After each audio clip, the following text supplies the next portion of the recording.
Bonjour et bienvenue sur le podcast Explore Japon, le podcast qui explore le Japon sous toutes ses coutures. Des conseils voyages, de la culture ou bien de la vie de tous les jours en passant par l'apprentissage du japonais, partons ensemble 2 fois par semaine pour ce magnifique pays qu'est le Japon.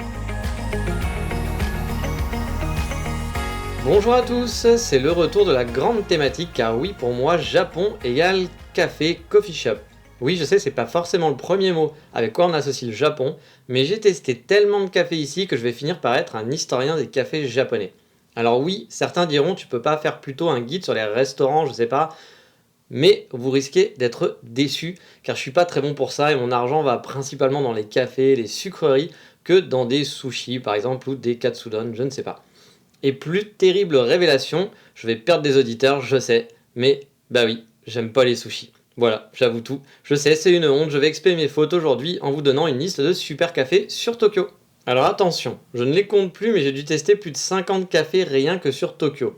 Et je vous ai pas mis les boui-boui du coin, non là on va vraiment dans les très très bons cafés. Alors certes, un petit peu hipster, mais vous ne serez pas déçus franchement par la qualité. Satisfait ou remboursé. Et vu que vous payez pas le podcast, de toute façon, je prends pas vraiment de gros risques. Allez, c'est parti, on va aller faire le plein de caféine. Sortez vos Google Maps car on va pas cibler un seul quartier. On va aller à droite à gauche et pas d'inquiétude, comme d'habitude, tous les liens seront sur le site explorejapon.com. Et autant commencer avec du lourd, on va commencer par le meilleur, le number one. Oui, je décide de frapper très fort dès le début. Il est connu internationalement par les fans de café et en plus, ils sont norvégiens. Ouais, on va boire du café des Norvégiens à Tokyo. C'est un peu chelou, mais c'est comme ça. Il s'agit de Fuglen. Ils ont actuellement 3 cafés, sur Tokyo, bien sûr. Un à Asakusa, qui est grand, vous aurez donc de la place, mais je trouve que l'ambiance fait un petit peu cantine. Mais bon, c'est voilà, quand même un coin que les Français aiment bien visiter, donc si vous êtes dans le coin, vous pouvez tester celui-là. Il y en a un autre qui est dans une banlieue qui est très très éloignée, donc si vous êtes perdu là-bas, je vous dirais pourquoi pas. Pareil, je mettrai le lien sur Explore Japon.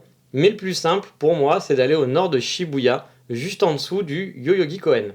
Le lieu est vraiment super chouette. J'adore la déco qui est très chaleureuse, très nordique. Il y a plusieurs espaces, un comptoir pour discuter avec les baristas, un comptoir côté rue qui donne donc sur une petite rue piétonne que j'adore à Shibuya qui est très calme, loin de l'ambiance du Shibuya Crossing vraiment et pourtant on est à 2 pas de Shibuya. Ou bien il y a une petite terrasse sur des petits bancs qui entourent le coffee shop. Il y a aussi un gros canapé super confortable. Le soir, c'est excellent de se poser dans ce canapé et de profiter. Le café est vraiment super bon. Par contre, attention, il y a du monde. C'est un des lieux vraiment très touristiques et très connus des amoureux de café. Donc parfois, ça peut être compliqué d'avoir une place. Mais pour autant, il y a pas mal d'habitués qui y vont. Je dirais qu'on va dire un tiers des clients sont des habitués. Pour l'avoir souvent fréquenté, j'ai souvent vu des personnes, même au fil des années, des têtes que je connaissais, que je revoyais régulièrement. Donc c'est pas que des touristes.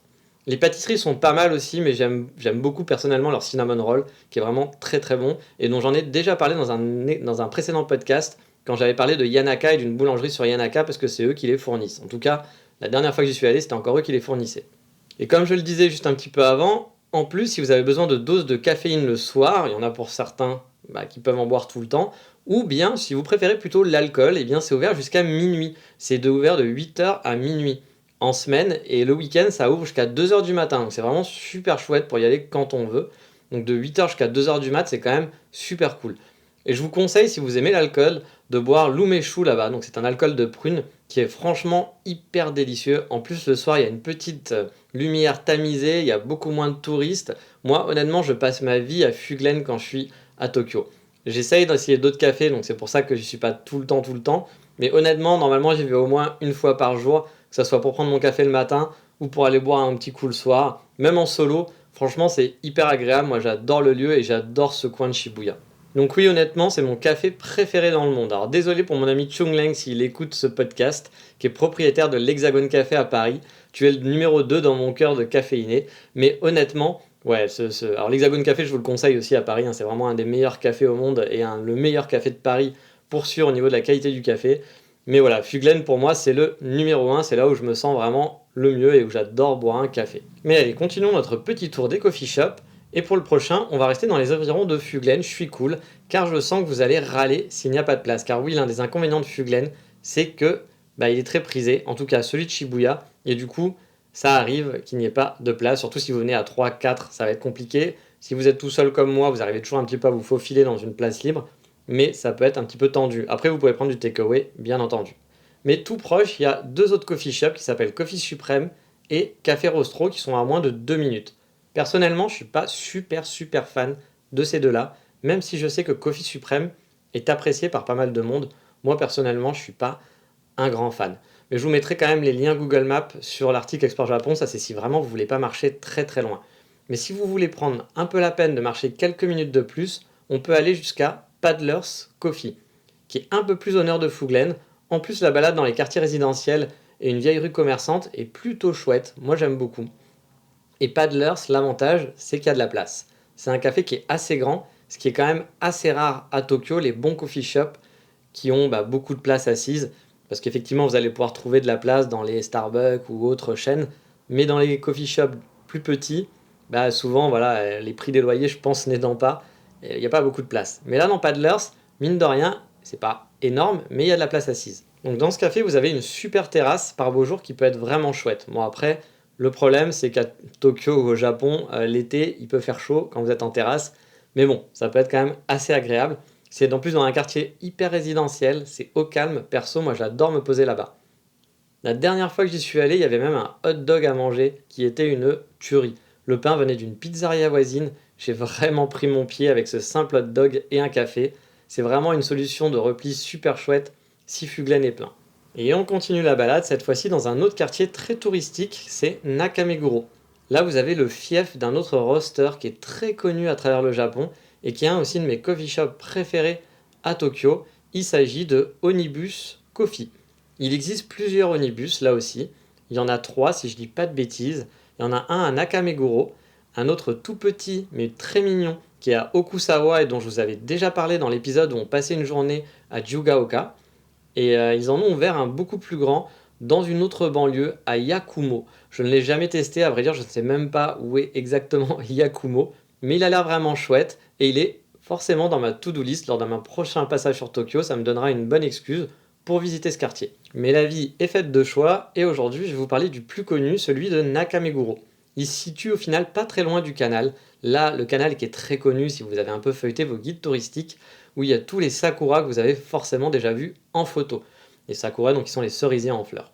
Le lieu est atypique, il est à côté d'une ligne de chemin de fer. C'est une toute petite guérite qui est vraiment mignonne. Vous pouvez vous poser sur un petit banc dehors, protégé par le toit, ou bien aller à l'étage où il n'y a pas beaucoup de place, mais le lieu est super chaleureux. C'est atypique, moi j'adore me poser quelques minutes avec mon café là-bas. Le café est en plus très bon, c'est un de mes préférés.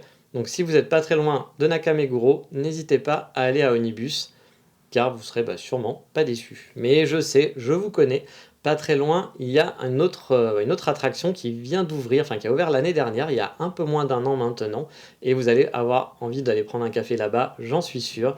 C'est le gros, voire le gigantesque nouveau Starbucks qui a ouvert à Nakameguro. Quand j'étais sur Tokyo la dernière fois, il n'était pas encore ouvert. Il allait ouvrir en fait dans quelques jours, mais j'allais partir juste avant qu'il ouvre. Je suis tombé vraiment par hasard sur ce bâtiment et quand je l'ai vu au loin, j'ai fait mais qu'est-ce que c'est que ce truc? C'est super beau, la bâtisse avait l'air super belle. Quand je suis passé devant, je me suis dit putain, c'est un Starbucks. Mais je me suis dit mais ça va pas être qu'un Starbucks parce que c'est quand même gigantesque. Et finalement si, c'est qu'un Starbucks. Et je sais pas si vous avez déjà vu des photos de ce Starbucks, mais il a l'air vraiment très beau. Il y a plusieurs étages, il y a des terrasses. Alors, je suis pas un fanatique de Starbucks au niveau de la qualité du café, mais j'aime bien Starbucks pour plein d'autres conneries, pour les desserts, ou j'adore le dark mocha par exemple au Japon, je ne considère pas ça comme un café, je considère ça comme un dessert. Donc j'aime bien traîner de temps en temps au Starbucks, même si pour moi c'est pas un café. Mais encore une fois, hein, les goûts et les couleurs, chacun fait ce qu'il veut. Mais honnêtement, le lieu vaut vraiment le détour. Moi, j'avais pas pu rentrer, mais comme je l'avais dit, l'extérieur était magnifique, c'était imposant. Là aussi, la prochaine fois que je retourne sur Tokyo, il sera dans ma to-do list si je passe dans le coin. Après, je sais que il y avait une queue monstrueuse, qu'il fallait parfois attendre 3 heures pour être servi. Oui, 3 heures. Donc, il faut savoir que les Japonais adorent faire la queue. Et donc, les gens sont capables d'attendre 3 heures juste pour avoir un putain de Starbucks. Honnêtement, moi, c'est pas mon kiff. Encore une fois, chacun fait ce qu'il a envie de faire, mais j'ai pas envie de perdre 3 heures à faire la queue. Donc si ça s'est un peu calmé, j'irai avec plaisir. Sinon, je passerai juste devant et je le prendrai en photo une nouvelle fois et ça s'arrêtera là. Mais allez, reprenons notre petite balade et on va retourner un peu en banlieue, non pas du côté de chez Swan, mais vers la station Sasazuka. C'est un quartier que j'aime beaucoup qui est pas très loin finalement du nord de Shibuya ou de Shinjuku, et même très très proche de Shimokitazawa. On y trouve un super café là-bas qui s'appelle Deer Hall. Alors ce n'est pas un spot pour glander avec son laptop, clairement pas, mais c'est un café qui est vraiment bon pour se poser et profiter tout simplement d'un délicieux café. Le lieu est simple, très épuré, il y a juste des bancs et des tables basses qui font tout le tour du café. Niveau pâtisserie, ils ont quelques petites choses assez élaborées, voire trop même je trouve. À vrai dire, j'ai jamais rien mangé chez eux du coup parce que je savais pas trop ce qu'il y avait dedans et puis c'était pas très clair. Mais par contre, le café est vraiment bon et les baristas sont très chaleureux et sympathiques. Ils sont au passage très potes avec les baristas de Fuglen, dont je vous ai déjà parlé juste avant. On les voit souvent les uns chez les autres. Et les coffee shops au Japon, il faut savoir que c'est une vraie mafia. Et en gros, quand vous demandez à un barista qu'est-ce qu'il fait voilà, quand il est en congé, il va dans d'autres cafés. C'est un peu triste parfois, mais bon, c'est leur passion. Donc on va souvent les voir. Et franchement, moi, c'est un lieu où j'aime bien aller me poser prendre un café. Et le quartier, en plus, est très sympa pour se balader. C'est pas un quartier hyper touristique, mais c'est le genre de quartier justement qui est chouette pour une balade, sans la horde de touristes, sans la horde de gens. Et finir à Dirol ou commencer sa journée à Dirol, c'est vraiment plutôt chouette. Et maintenant, on va quitter un peu l'ouest tokyoïte et se recentrer en allant dans un quartier d'un tout autre genre, un vrai quartier d'affaires avec du salaryman, de l'office lady à l'appel, et ça sent vachement très fort le pognon.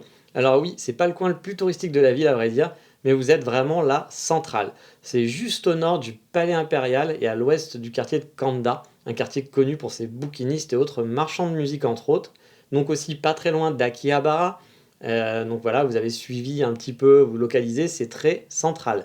Et là-bas, on trouve un coffee shop se dénommant Glitch. Lui aussi, il est très connu sur Tokyo. L'endroit n'est pas bien grand, il doit y avoir une dizaine de places à tout casser, mais le café et les pâtisseries valent vraiment le détour. À vrai dire, dans le centre, je ne connais pas beaucoup de bons cafés, mais Glitch fait vraiment plus que l'affaire. Ils servent de très bons pour-over, il y a un large choix, et souvent même des geishas, donc rien à voir avec les dames maquillées. C'est, on va dire, la rose du café pour vulgariser un petit peu le truc. Bref, quand je dois traîner dans le coin pour une raison obscure, car ce sont vraiment pas mes quartiers préférés à Tokyo, je passe obligatoirement par Glitch. Ensuite, on va aller retourner à l'ouest, parce que c'est là que se situent les meilleurs coffee shops, faut vraiment pas se le cacher, même s'il y a de très bons cafés à l'est, ils sont finalement beaucoup plus rares. La concentration de bons cafés se retrouve dans tous les quartiers, Shinjuku, Shibuya, Omotesando, et un petit peu en banlieue près de Shinjuku et Shibuya. C'est là que vous aurez les meilleurs coffee shops. Alors, bien sûr, il y en a partout, mais c'est surtout principalement là qu'il y en a. Et là, finalement, on va se retrouver dans un quartier qui est top tendance, vu qu'on va aller vers Cat Street et Omotesando, où vous trouverez une tonne de super cafés. Là-bas, il y a beaucoup de coffee shops, comme je vous le disais. Mais l'un des plus connus se dénomme Verve.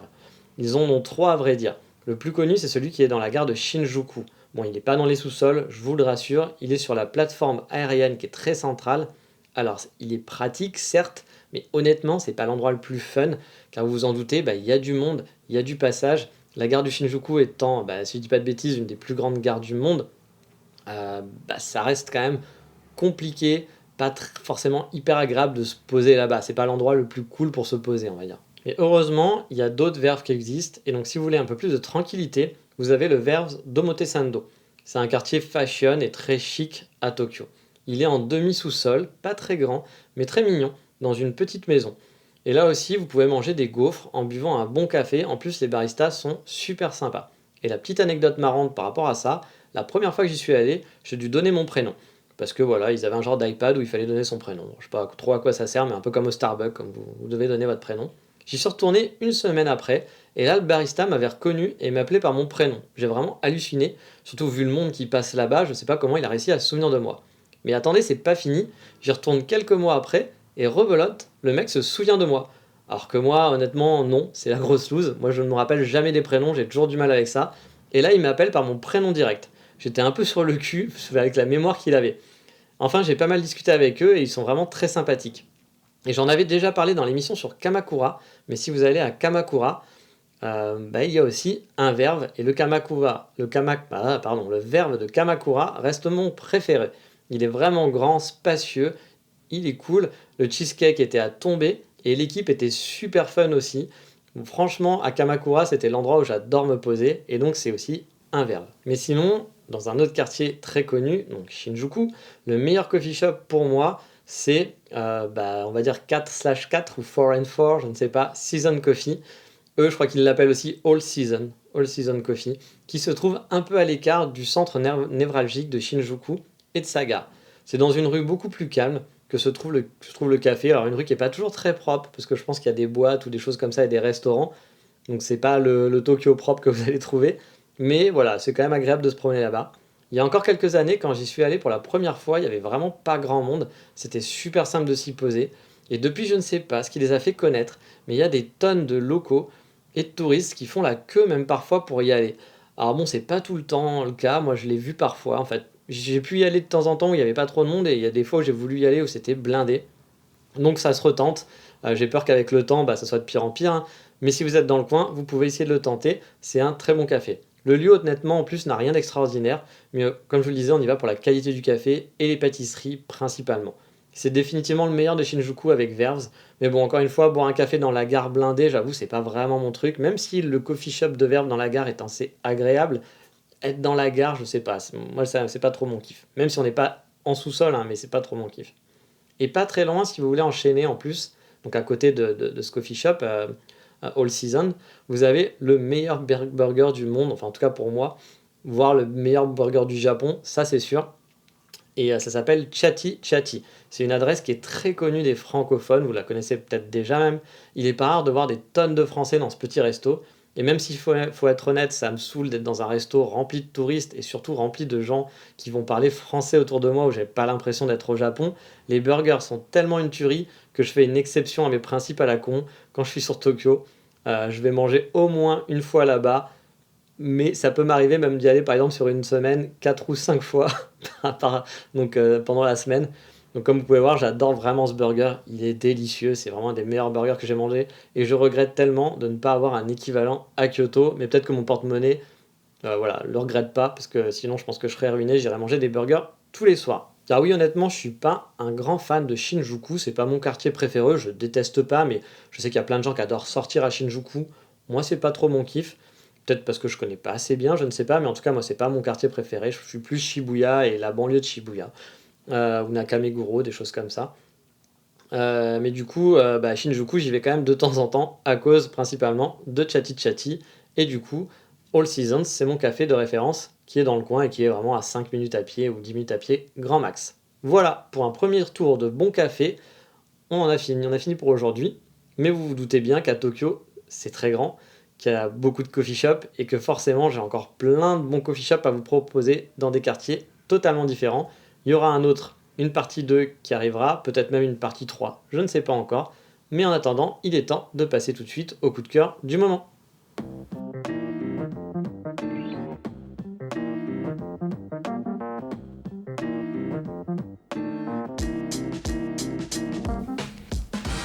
Et comme d'habitude, on va rester dans le thème, je vais vous parler d'un compte Instagram japonais si vous êtes un geek et un curieux de café et de coffee shop. Il faut le suivre absolument, il s'agit de Good Coffee Me. Ce compte se balade dans tous les cafés de la capitale et parfois ils vont même un petit peu plus loin. Ce sont des passionnés de café et c'est grâce à eux que j'ai pu découvrir plein de bons cafés qui sortent en ville, principalement encore une fois à Tokyo. C'est une vraie mine d'or pour se tenir au courant des nouveaux coffee shops ou se remémorer des anciens qu'on aurait oubliés ou qu'on ne connaîtrait pas tout simplement. Si vous êtes un amoureux de café comme moi, c'est un compte à suivre absolument. Mais voilà, on a fini pour aujourd'hui, et dans le prochain épisode, je vais vous raconter l'expérience que j'ai vécue il y a peu, pendant un week-end de novembre, où j'ai accompagné et photographié une japonaise qui défilait pour un show de kimono. Mais ça sera pour la prochaine fois. Je vous dis à bientôt, mata, ciao, bye bye.